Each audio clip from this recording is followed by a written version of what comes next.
Fluvisco Biology. Now today we are going to do a new topic, the coagulation of the blood, means the clotting of the blood. Previously study about that the blood groups and the groups there are two types of blood groups. So first is the ABO blood groups and second is the RH factor RH group. We already told, we already discussed that. Now today take a new topic, the coagulation of the blood. What do you mean by coagulation of the blood?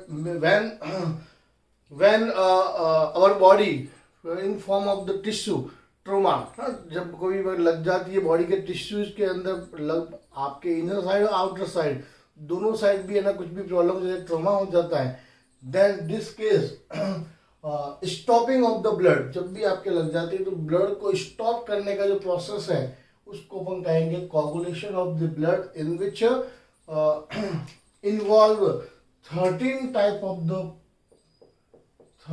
Types of the platelet factors ना. इसके अंदर सबसे main जो role कौन play करते हैं आपके 13 type के. वैसे देखा जाए तो कई बुकों के अंदर 12 टाइप के देख के गए हैं, दिखाए गए, उसके अंदर बताया गया, लेकिन एग्जैक्टली कितने होते हैं आपके 13 टाइप के factors that are responsible for the coagulation of the blood.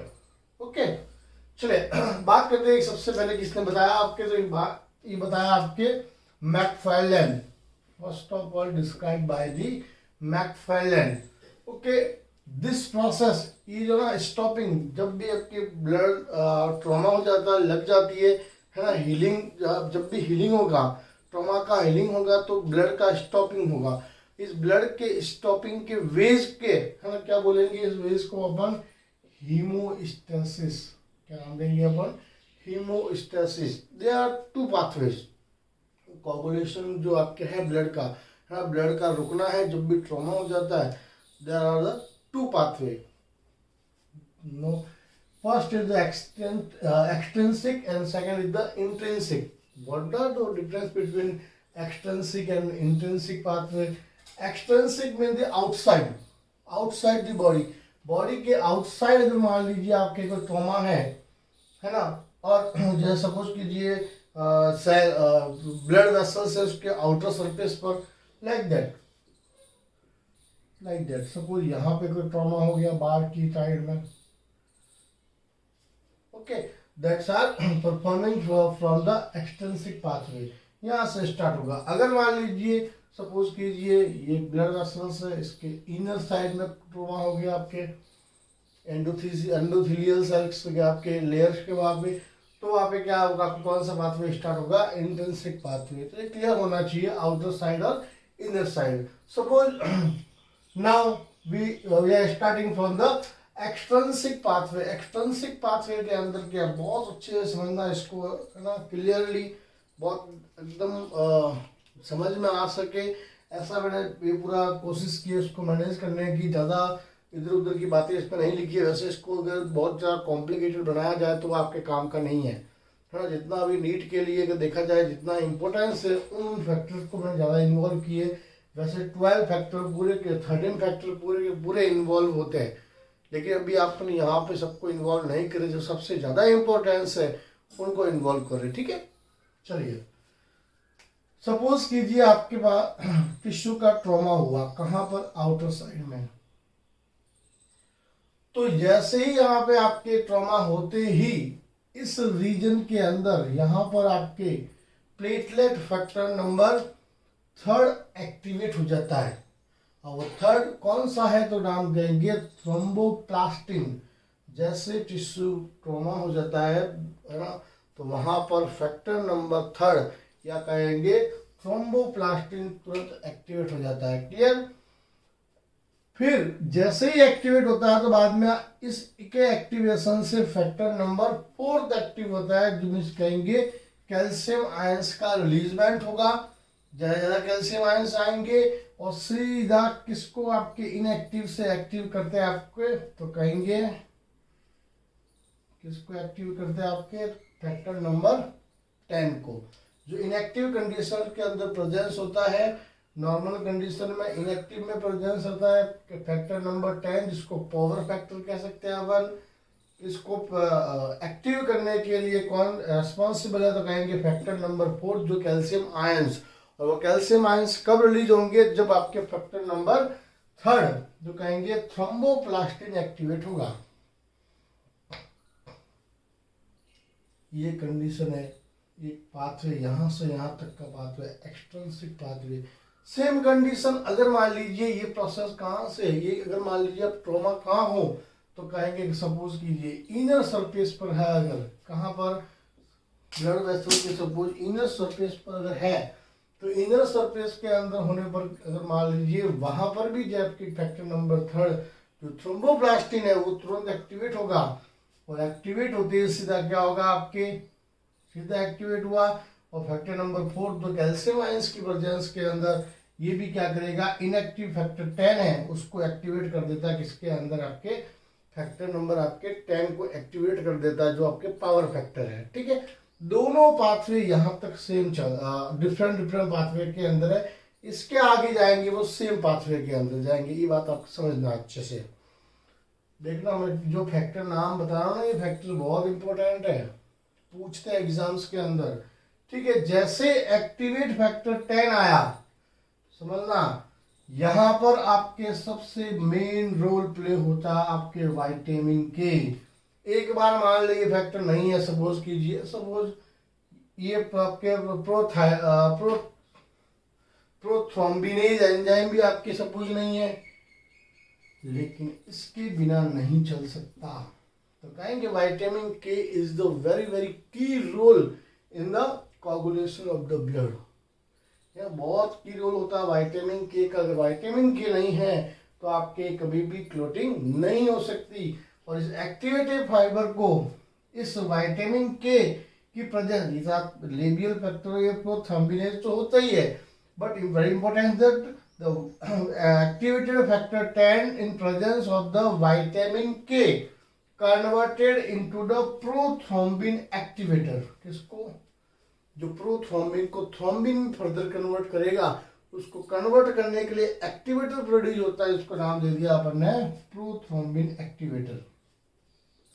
अब ये प्रोथ्रोम्बिन क्या करेगा, आपके जो फैक्टर नंबर 2 है, जो प्रोथ्रोम्बिन जो प्लेटलेट फैक्टर आपके नंबर 2 है, इसको क्या करेगा, किसमें कन्वर्ट कर देता है, आपके थ्रोम्बिन के अंदर कन्वर्ट कर देता है with the presence of the factor number 4 calcium ion.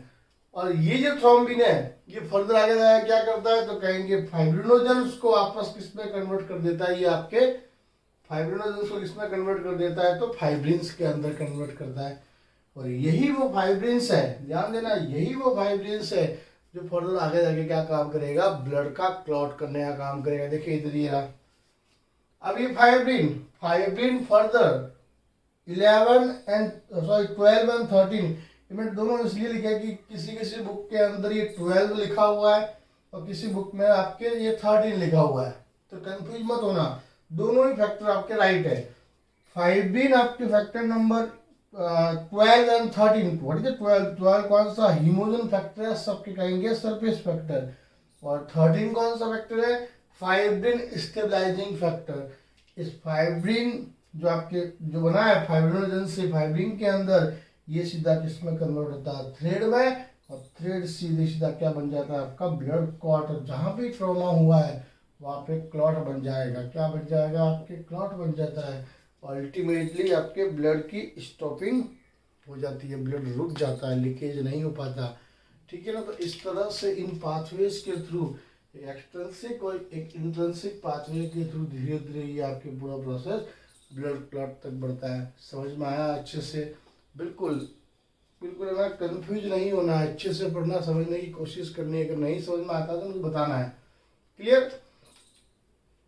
इसके साथ में बात करते हैं लिम्फ क्या इंपॉर्टेंट, लिम्फेटिक सिस्टम आपकी बॉडी में क्या काम करता है, तो जितना भी आपके न्यूट्रिएंट्स है, गैसेज है, हार्मोन्स है, उन सबको ट्रांसपोर्टेशन करने का काम क्या, देखो पहले तो लिम्फ होता क्या है, ये मैं टिश्यू बता रहा हूँ, ध्यान देना, ये टिश्यू है, टिश्यू के अंदर सेल है। अब आप कहोगे ये तो ब्लड काम करता है, ब्लड करता है ये सब गैसेज का, हार्मोन्स का या न्यूट्रिएंट्स का ट्रांसपोर्टेशन तो ब्लड वेसल्स करती है, ब्लड करता है नहीं, ब्लड कभी भी आपके टिश्यू या डायरेक्ट कांटेक्ट में नहीं होता है।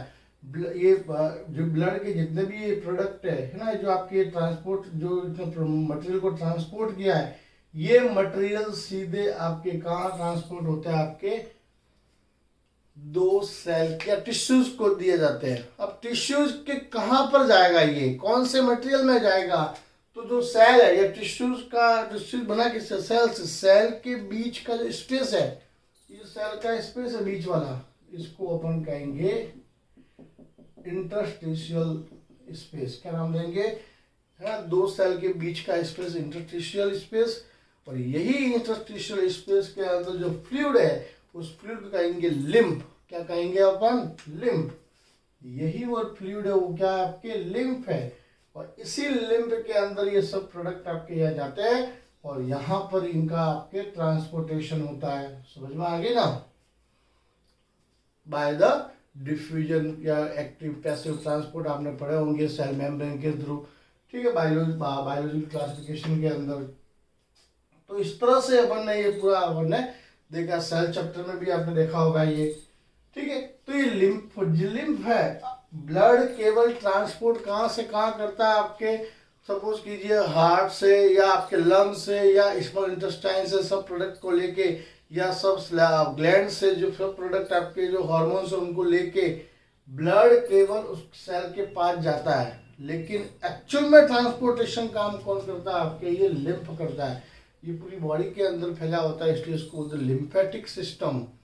और इस लिम्फेटिक सिस्टम में सबसे मेन होते हैं आपके लिम्फोइड सेल्स या लिम्फोसाइट्स, जो आपके इम्यून रेस्पॉन्स को काम करता है। और सबसे वेरी वेरी वेरी इंपॉर्टेंट,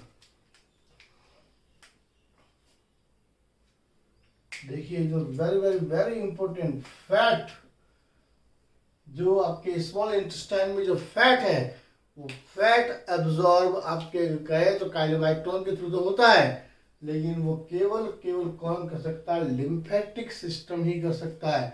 अपन ने कहा था लिम्फ ऑफ द लैक्टियल, हाँ लैक्टियल सिस्टम जो आपके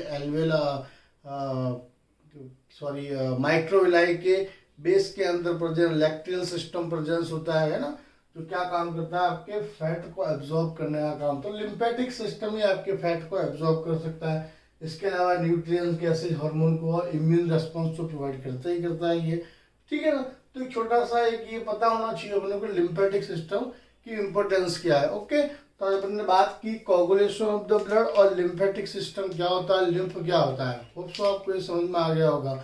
ओके बाय, टेक केयर, मिलते हैं।